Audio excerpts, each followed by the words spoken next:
L'épisode s'ouvre sur Turgut qui fredonne une chanson en s'approchant de Bozu. Avec un sourire narquois, il frappe à la vitre de son véhicule et lui demande de descendre. Il lui offre une bière en affirmant qu'il possède tout un camion rempli de caisses, puis lui conseille de ne plus se mettre sur la route d'Ekrem, qui a beaucoup de travail à accomplir. Après cette provocation amicale, Turgut reprend la route. Au même moment, Ekrem conduit le camion transportant la marchandise. Il informe Aslan par message qu'ils viennent de prendre le virage. Aslan demande aussitôt à son oncle de vérifier son téléphone. Celui-ci découvre que l'opération qu'ils avaient préparée a échoué. Aslan en profite pour le défier du regard, mais son oncle retourne immédiatement la situation contre lui. Il l'accuse de préférer agir dans l'ombre plutôt que d'affronter ses ennemis en face, puis affirme qu'il manque du courage qui caractérisait Yusuf Soykan. Il lui rappelle qu'à l'âge d'Aslan, Yusuf dirigeait déjà un immense empire. Il évoque ensuite les lettres laissées avant son suicide et révèle que Tian comme lui ont eu le courage de lire la leur, contrairement à Aslan, qu'il traite de lâche incapable d'affronter la vérité. À l'hôpital, Ser panique en pleine IRM. Persuadée d'être enfermée, elle se met à crier et à appeler au secours. Les médecins interrompent immédiatement l'examen tandis qu'elle trouve son calme. Non loin de là, Leila termine sa prise de sang. Gênée par son comportement précédent, elle présente ses excuses à l'infirmière. Cette dernière lui explique le sens du mot portugais « saudade », qui exprime à la fois la nostalgie et le bonheur des souvenirs.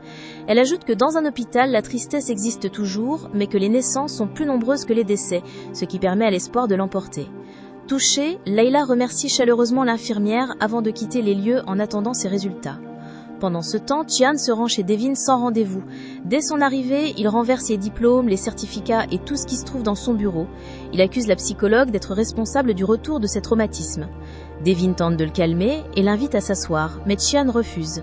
Il raconte alors qu'il revoit sans cesse le corps de son père exploser devant lui et qu'il revit cette scène chaque fois qu'il ferme les yeux.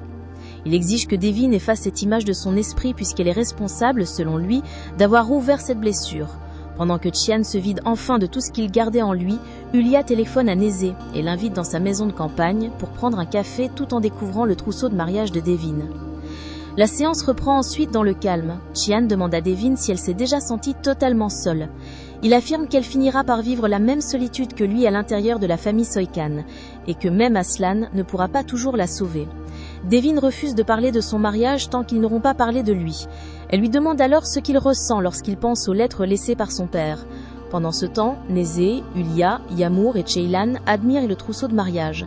Nézé complimente le goût raffiné de Ulia, tandis que Yamour et Ceylan quittent la pièce pour discuter entre elles. Restée seule avec Nézé, Ulia reçoit un appel de l'avocat Chagri. Celui-ci lui apprend que Devin a officiellement demandé au tribunal de reprendre son nom de jeune fille.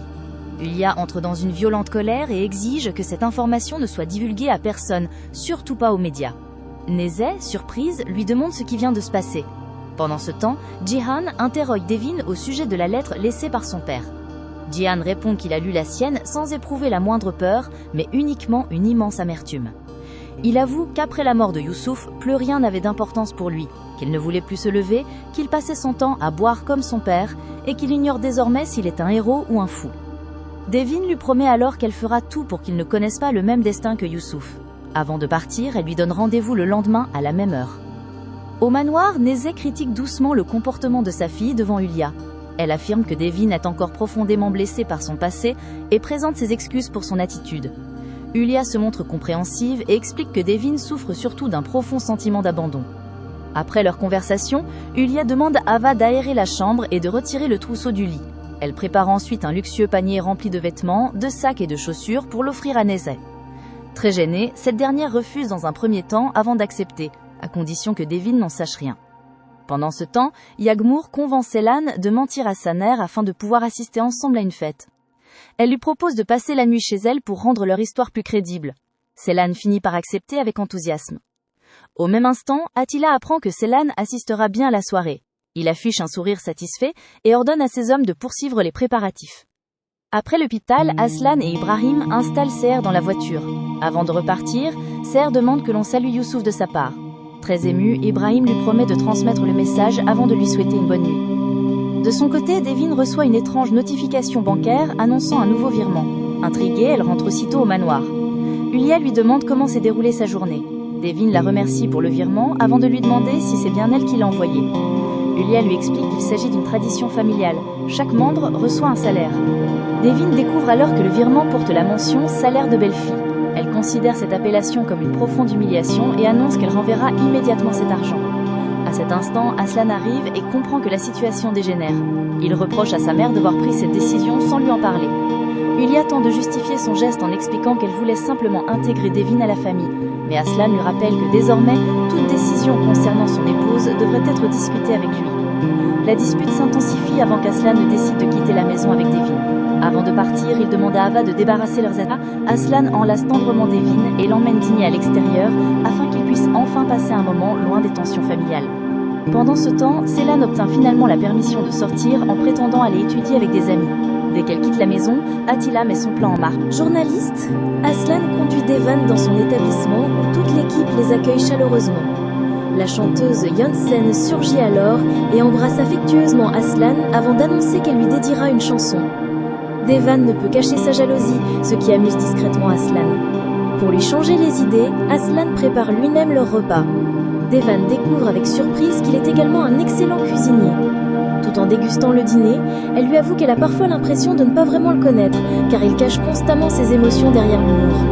Aslan accepte alors de répondre honnêtement à toutes les questions qu'elle voudra lui poser, convaincu que leur relation doit désormais reposer sur une confiance totale. Pendant ce temps, à la fête, Yagmour et Ceylan dansent ensemble. Leur arrivée attire immédiatement le regard d'Attila, qui profite d'un moment d'inattention pour approcher Ceylan et engager la conversation. Malgré ses tentatives de séduction, la jeune femme reste méfiante. Quelques instants plus tard, Yagmour s'éloigne seul. Un homme surgit brusquement devant elle, la reconnaît immédiatement et l'accuse d'avoir fui Istanbul après avoir répandu des accusations contre lui. Il la saisit avec violence, lui ordonne de ne plus jamais essayer de s'échapper et la menace ouvertement, laissant la jeune femme en grand danger alors que l'épisode s'achève.